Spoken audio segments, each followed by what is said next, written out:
John just come down here to your house to catch up with Charlotte because she's kicking over with us. Yeah, that's right, yeah. It's going to be turning pro with you, yeah. So, looking forward to seeing how her journey continues. I think she's got all the potential to go all the way. That's the only reason I'm getting back into the pro game. Because obviously I run the amateur club, so I had no sort of ambition to go back into the pros. Only the fact that if any of my boxers ever wanted to, then that's the reason why I'm getting my badge again. Because if I've started the journey with me, so they're gonna finish with me. So well, let's go back then.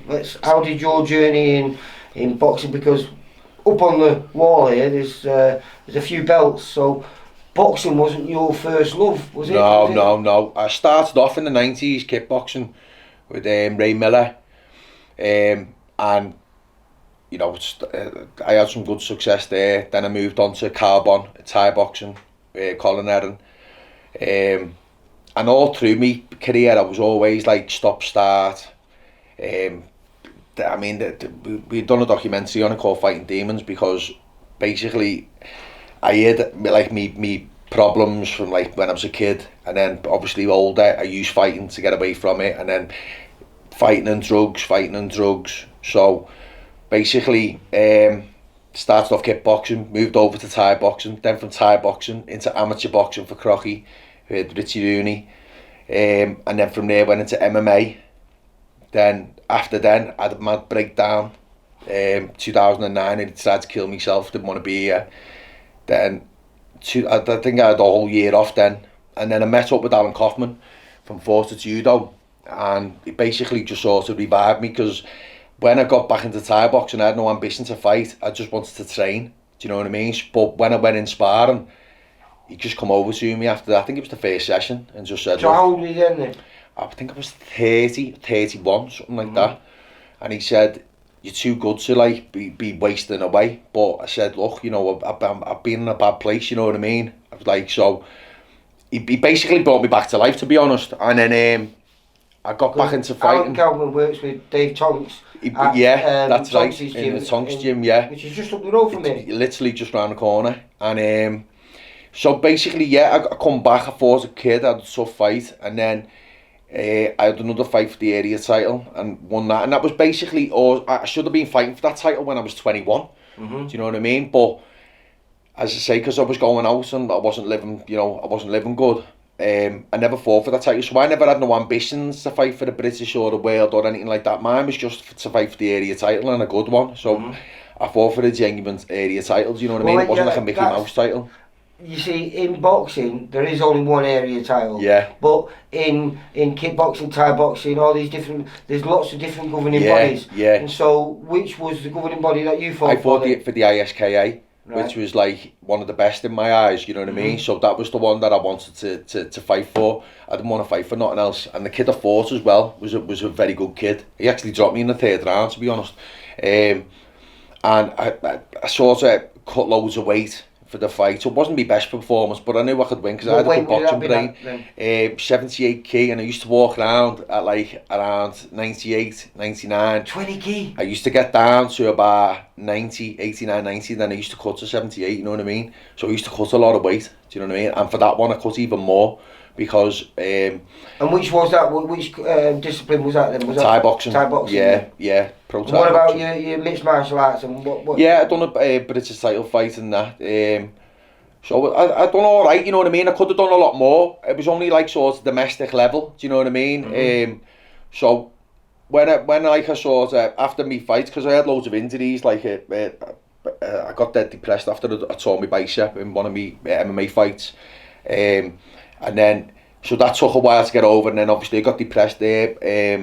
And then when I come back into because I went back boxing actually, but because my arm had snapped, I didn't feel comfortable. So I took a lot of professional, but only amateur? No, just amateur boxing. Yeah, it was only amateur. And I was unlucky with the amateurs, to be honest. Who was your amateur gym then? My amateur was Halewood ABC. Right.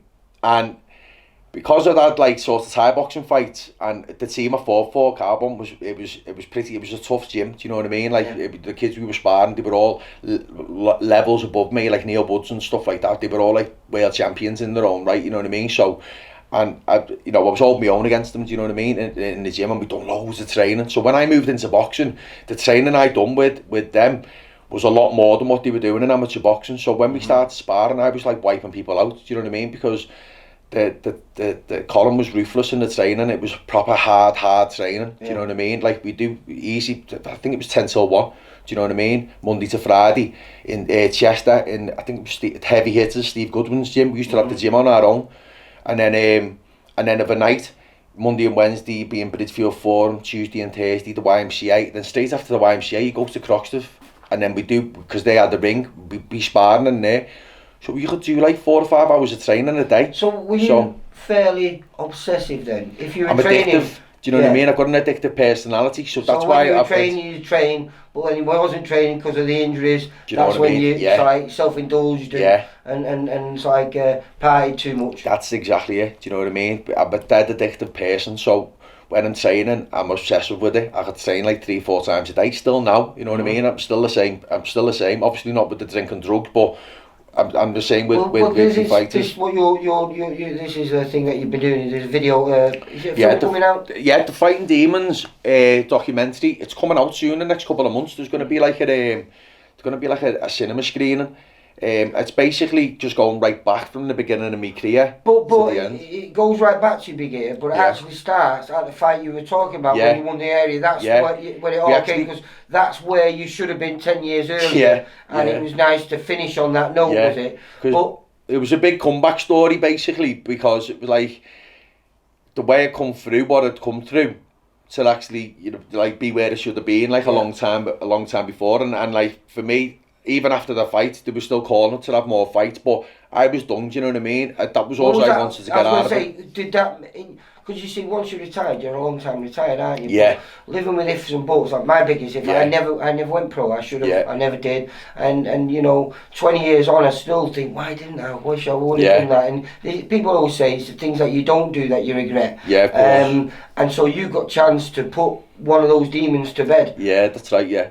Was that the beginning of where you are now then? But basically after when we were coming towards the fight and realised I was going to be fighting for the title, and then it all like sort of reverted back to when I was 21, and I was like, and my brother at the time he was doing music videos for MTV and directing stuff and things, and I had to chat with him about it, and we said, look, there's a story there, do you know what I mean, of like where like, what the demons that you come through, and he just said, you've been fighting demons. It's your brother who's filmed it with you, isn't it? Yeah. So we started off with like it was like iPhones and stuff like that, and then I bought some like cameras, and then we started doing proper filming. So he interviewed like me first instructor, like he interviewed loads of people, people have fought with, people have sparred with, training partners, people who have helped, who've had drug problems, or we filmed a lot because we've done loads of stuff, do you know what I mean? And then like there was ongoing things, so there's still being interviewing even now, and it was like, I think it was about 7 or 8 years ago when we actually started it, but it's actually coming to an end where he's actually completing it, because we've had such a transition, because since I had the fight, after the fight I went to Thailand for a break, and he even wanted me to fight over there, but I was done. I said, I'm done fighting, do you know what I mean? I've had enough. I cut that much weight. I was literally burnt out. So when I come back, I decided to get like sort of be a full-on coach, because I've already had coaching experience from like having my own teams when I was doing the MMA and stuff like that. So I started doing like bits of coaching with Dave, training when you the say pros. Dave Tonks, yeah. And then Alan. Elite performance, we should say, yeah. Yeah, well, back then we had our own gym called VO2 when we started in Speak, and then when that closed, we moved over. They used to have a gym just across the road called a functional gym. That's right, and then they changed from VO2 to function gym then. Right. Yeah, but I was with them in there, and then when I tore my other arm, I tore my other bicep, I had a big break, and that's when we come back, we not long moved into the new gym, do you know what I mean? But I decided like the pros wasn't for me, do you know what I mean? I didn't like the politics behind it. So why now then? Well, only because of my boxers going pro, I decided I'd go back into it, because you want to follow that journey. I thought if we started it together, I want to finish it together. So that's the only reason. Like I've got no interest in taking on any pros or or so you know, having a stable. It's just my own. With you. Yeah, just my own club. If any of my own boxers want to come through. Well, how many are carded at your club now? Then? We've got loads. We've got about. There's about 40 or 50 boxers, and we've got over 20 carded. Yeah. And we're only a small club. We've only been going from 2000. Halewood ABC. Yeah. We've only been going since 2016. So I left the Tonks gym around 2015, something like that. And then because I was bored, I opened the Halewood ABC, and that's where it all comes back to the documentary, because the story still hasn't sort of finished, because it's been ongoing with what I've been doing. Because you know, since when I was in Tonks gym, we done like a few charity things as well. It wasn't just the pro boxing. We done some charity stuff, raising money for a young kid. He passed away on Ben's cause. We done like a charity boxing night, you know what I mean? And that was all included in the Fighting Demons, you know what I mean? Like we had them all kitted out in the Fighting Demons kits, Fighting Demons gloves and stuff like that. And sadly the poor kid passed away, but there was it's always been ongoing, where every time we seem to come to complete it, I've started something new. Do you know what I mean? So like, and because the success of like the club, like we've had like kids, you know, we took like, I think it was 3 or 4 kids away to that Lonsdale Box Cup, and they all won. Do you know what I mean? And like we've had loads of success in such a short period of time. Well, Charlotte's your first one to come through from there. Yeah. Is there anyone? Is it like in a production line? Is there another? Yeah. To be honest, I've got a few good kids. We've got a kid. I think he's going to come through very soon. Danny Wall. He's like, the kid's talented. He's like, he was with Gemini, and then moved over with me a couple of years ago, and then like he's a talent, and I think he'll do something as a pro. Do you know what I mean? In relation to the Walls. Yeah, he's related to Carl. Yeah. Carl's a good mate of mine. As well, did he? The whole family of boxers. Yeah. Do you know what I mean? His granddad, he was a fantastic boxer. The whole Wall family, they're well known for boxing. Do you know what I mean? It's weird, Liverpool, because they do have fighting families, don't they? Real. And it's mad, because I was good mates with Carl. Do you know what I mean? And now I'm training Danny. So like, it's mad how it works. It's like a lot of the kids in the gym, I grew up with their parents. Do you know what I mean? And now I'm training their kids, which is like a weird thing. You get great satisfaction out of this. Oh yeah, it's amazing. It's boss. You know what I mean? That's why the story, like, it hasn't completed. Do you know what I mean? Because there's so many things that have gone on from it. Every time it seems to like sort of we've stopped and gone, that's it. I've gone on to do something else. You know what I mean? And then it's carried on, because we done loads of filming. It's weird, because we stopped the filming sort of after the fight. We done an interview. Then I started training with the Tonks gym, being a coach, so we started filming that, and then I left there, and then I started the amateur club. Do you know what I mean? So it's always seemed to move on to something else. Do you know what I mean? And it's like the story hasn't stopped. Do you know what I mean? Yeah. Life goes on. So it's like the documentary started like this tiny thing, and then it's just gone on and on and on. And it was like, when's it going to stop? And it was like, but it is coming to an end, and there's going to be like, I've seen it myself. Do you know what I mean? And is it weird watching yourself? It is weird, but like at the same time, it's like the reason why I done it was to like sort of show that like anyone can come back. Do you know what I mean? Because like, you know, when I was in a dark place. You know what I mean? Like, how long were you in that dark place for? Over a year. Do you know what I mean? Like I was on like. Everyone, you know, we all have down days. Yeah, I was in. That's not depression. The down day is not a depression, but when it becomes a week and then a month and then another month, then that is a sign of depression. Isn't it? Yeah, this was a bad one, like, because like at the time I was working, I used to work for the city council. At the same time I was working on the doors, I was training, I was like buying houses, doing them up. I was doing it all at the same time, and then everything just gone crashing down. Do you know what I mean? And then I just tried to end myself, and then it took me a long time to get over it. And as I say, that's where how did you get over it then? Well, Alan Kaufman, to be honest, because to get back into fighting, the doctors put me on these fucking tablets, and to be honest, they helped. Do you know what I mean? Because like I've got like a really addictive personality, where like these tablets help me sleep, because I couldn't sleep overnight. Me mind to be racing. Do you know what I mean? So and then I didn't even find out. I didn't even know they were antidepressants. You know what I mean? Because the doctor said to me they were sleeping tablets, and I found out they were like the strongest tablets that you could get. I think they were mirtazapine or something they were called. But to be honest, they sort of helped me, because I needed them. Do you know what I mean? Because I was dead like emotional and that.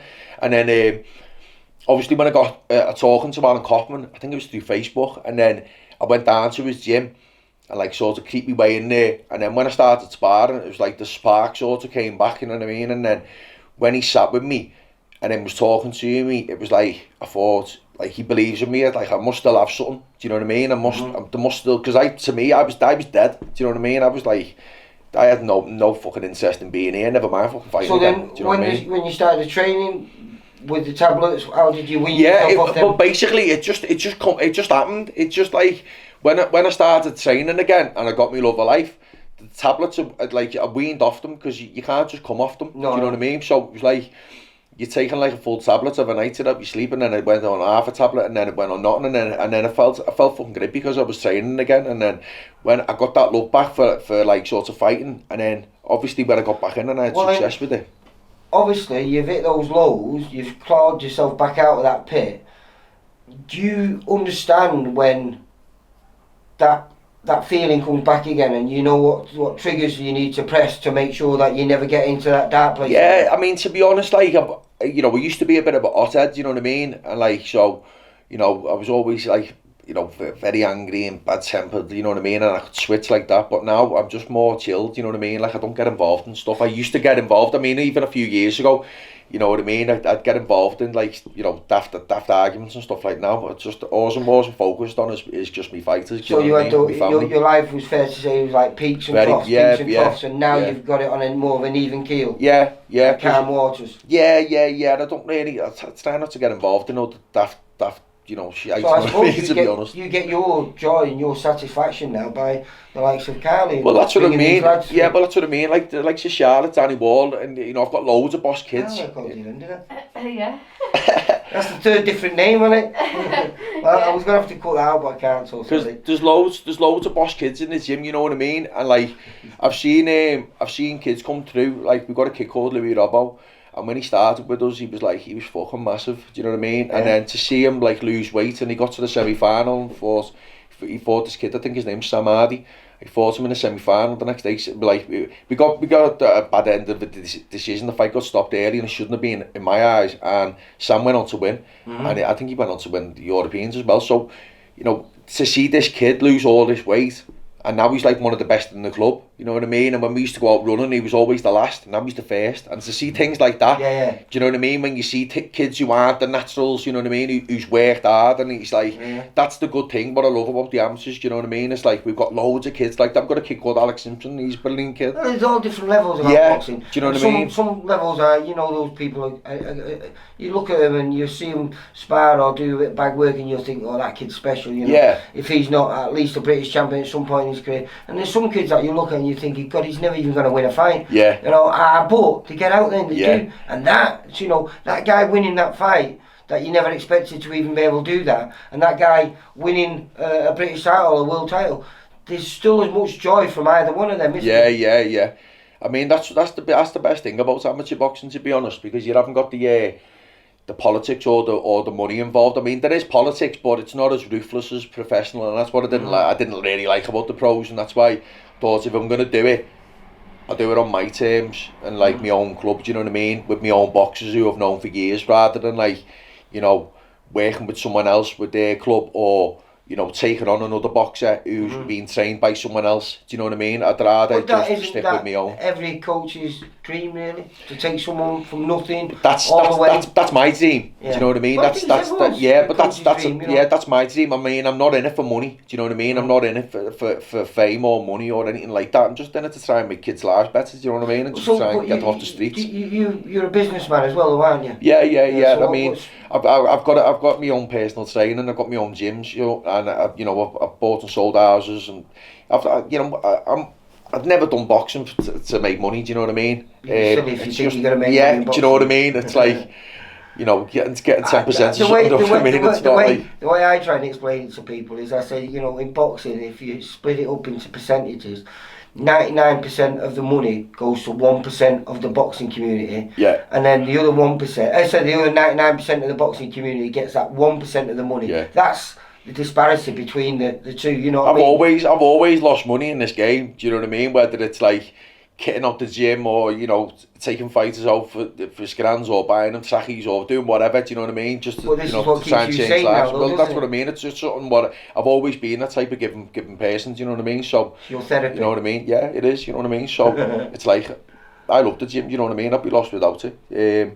And the pro side is just a progression really, because obviously with Charlotte she was training. But you can do that now. You could, at one point you'd have to either decide to give up your amateur licence and go pro, but now you can do both. Then why wouldn't you want to follow the journey to the end? That's all it is with me. It's just about following the journey really. Do you know what I mean? You know, I think like, you know, to start with me, I want them to finish with me, and that's the only reason why I'm doing it. It's got nothing to do with money. It's just the fact that I think that they've got the potential to do well, so why not? Do you know what I mean? Well, I'm looking forward to following this journey. It's hopefully going to start before the end of the year. We're not sure when, but fingers crossed. You know what I mean? Yeah, once this boxing, we can get everyone starting and getting the live shows again, then Charlotte will be on there, and we're watching you. You'll be in the corner. Yeah, of course. Yeah, me and Sarah will be in the corner, without a doubt. Oh, let's go. We didn't mention your wife, because your wife was a female boxer and an ABA champion. Sarah won the ABAs for Kirby. For Kirby AB, she was the first female to win the ABAs for Kirby.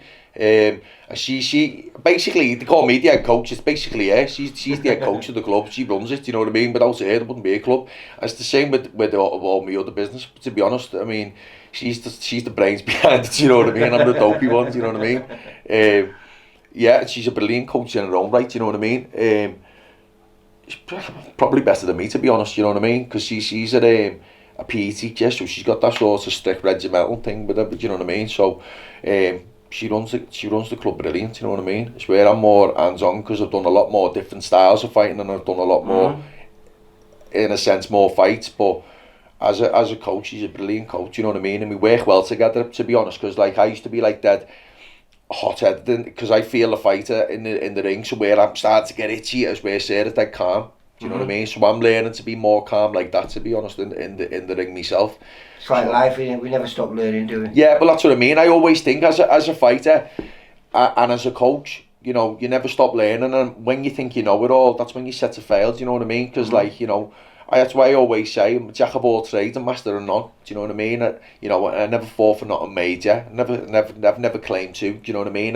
But I've done a bit. I've been around. I've sparred some of the best fighters in the world. You know, and I've held my own with them, and I've got good experience to pass on. Do you know what I mean? The mistakes that you've made in your own career is actually what's benefiting you as a coach, because you know the pitfalls. You know how you can be easily led off track, and how things can all go wrong.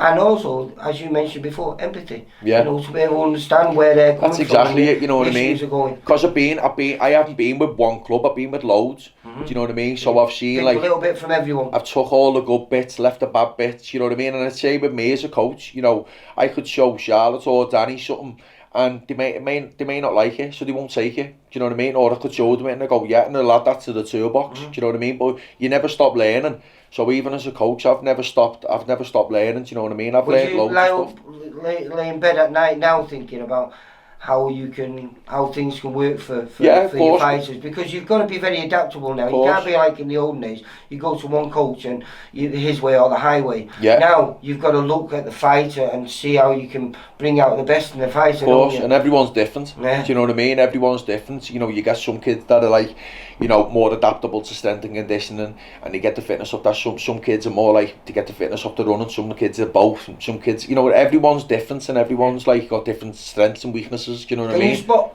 those? Of course. I think that's the art. That's the art of being a coach, isn't it? Yeah. Do you know what I mean? It's like knowing, you know, what sort of style, and then how to adapt to train that fighter. Do you know what I mean? And that's what I think I'm good at. Do you know what I mean? I think I'm good at like sort of spotting people and seeing where they're going right and going wrong, and I'm also good at like when they're out of the gym. Do you know what I mean? Like when I know that they're going off the rails or things like that. So that was the whole reason why we opened the club. Do you know what I mean? Because I bought Gemini another ring in Speak for their club, and the reason was because there was no club in Halewood, so I bought them a ring so that the kids from Halewood could go there, so that the club could be bigger. And then a couple of the kids got jumped on the way home. Do you know what I mean? So that's because they're from a different town. It's just there's a big long road from here to Speak, and a couple of the kids got jumped, and the kids weren't from Speak. The kids were like, I don't know where they were from, but they had these like, I think they'd come from the McDonald's and caught these kids coming through. Do you know what I mean? So they had a bit of trouble, and that's what made me open the club. Once you're under the age of 25 and you walk into some town where no one knows you, you're a target for no reason. Yeah, but what it was around here, there was a lot of, like, and there still is, there's a lot of, like, sort of bikes and, you know, kids on bikes and robbing bikes and you know, kids riding on the roads and, you know, and so I wanted to, like, sort of give them something to do, because I just felt that, like, they had nothing to do. Do you know what I mean? So I thought, well, if we get the boxing gym what's the closest amateur gym to around here then? Gemini. Where's that? Which is, although Speak is not far from Halewood, if you go to, like, it's into, like, sort of town or anywhere like that, there's walking distance to most of the boxing gyms. Yeah, but around here there isn't. Right. Do you know what I mean? So we're like the only club. Do you know what I mean? Like there used to be one in Nedley, but there isn't one there now. Do you know what I mean? And then the closest one is Speak, and they're brand. They're like a massive. John Rice is a brilliant coach. Do you know what I mean? He's been going. He trained loads about, like, Carwall, Lidl. Do you know what I mean? The list goes. I remember, Joe. In fact, when I made my debut, I think it was a kid from Gemini who beat Lee. Yeah, there's we were talking about Lee White, my mate. Yeah, there's John Rice, a legendary coach. You know what I mean? And the club, and they're still going from strength to strength. He's still got champions now. Do you know what I mean? I filmed him in the. I can't remember the young kid's name. He beat a very good kid. Jon Edge, I think his name was. I can't remember the lad who beat him. But he was from Gemini. Yeah, a good kid. He's a brilliant coach. You know what I mean? Well, before we opened Halewood ABC, my missus Sarah, she was coaching in Gemini. She was actually coaching there. Do you know what I mean? And so how many years ago when she won the title? I can't remember. You know, I think it might have been 2011. Right. 2011. Or it might have even been 2012, just before I won mine. It was around the same sort of time, you know what I mean? That was the beginning of, because 2012 was the Olympics in England, and obviously boxing, we did phenomenally well in there, and you know, we had gold medals, and obviously Natasha Jonas. Well, me and Tasha have always been, like, best mates, you know what I mean? We've been best mates fucking years, you know what I mean, through the boxing. And then like, I trained Tasha. She used to come up to our gym in VO2 before the World Championships, was qualified for the Olympics. Do you know what I mean? And I was there at the Olympics. I was there when she fought Katie Taylor. Do you know what I mean? And it was fucking unbelievable. Was it in the quarterfinals, that was it? Something like that, yeah. I mean, it was a shame, really, because it should have been a final. Yeah, it's a shame. I think she got robbed of a medal. Do you know what I mean? She should have got a silver for me. Do you know what I mean? Yeah. That should have been a final, that. Do you know what I mean? But I don't know, it's just a look at the draw, but she's gone on to do boss things, Tasha, you know what I mean? And, you know, she was unlucky. I thought she won Terry the other week, to be fair. A lot of people do. It was a good fight, you know what I mean? It was a fight of two halves. Terry started well, and Natasha finished really well. And perhaps if you were going to award it to anyone, you'd probably award it to Natasha. But she's the champion, the other girl, and sometimes... Yeah, you know, she's a good kid. It was a great fight anyway. End of the day. I just like to see her get something out of it, you know what I mean? You know, something nice, you know what I mean? Because she put in the work. She had hundreds of fights, you know what I mean? And it's nice to see someone come through and get something out of it. Do you know what I mean? When you put in all that work, do you know what I mean? So, you know, I'd love that the Taylor fight to come off, to be honest. Do you know what I mean? I think that'd be a cracking fight. I think if Natasha and Katie fought, I think that'd sell out anyway. Do you know what I mean? I think so also. Yeah. I think what Natasha carries, what not a lot of women do carry, is that power. Yeah, she's got brilliant power. Awesome southpaw, you know what I mean? Yeah. And she can fight on the inside. And like, she can't out punch. She proves she can fight on the inside. Like you say, it wasn't just a technical fight like a lot of female boxing is. That was a cracking little war. Yeah, it was good. It was a good fight. Do you know what I mean? To be honest, I thought Harper fought the wrong fight. Do you know what I mean? Did. But then again. But then, you know, obviously she got the award. You know what I mean, or whatever. Do you know what I mean? So. Did Natasha make a fight the wrong fight? Do you know what I mean? Yeah, but that's what Tasha's good at doing that. Do you know what I mean? She's good at drawing it out. Do you know what I mean? But I think I don't know whether they underestimated her or they fought the wrong fight. Right, John, he's going to cut off this. Cool. Half an hour, but that was a good chat, mate. I really enjoyed it, and I'm looking forward to following your journey in the pro ranks, and hopefully we get another champion in Charlotte. Yeah, but I hope so. Let's hope we can beat Tasha to be the first female world champion from Liverpool. She's going to have to work quick, isn't she? Because that could be Do you know soon. What I mean? See you later. Yeah, ideal. Take care. John, see you on, mate. Take care. For all boxing, info, news and latest interviews, amateur and pro, across the north, click and subscribe. VIP Boxing Promotions. Also Twitter, Instagram and Facebook.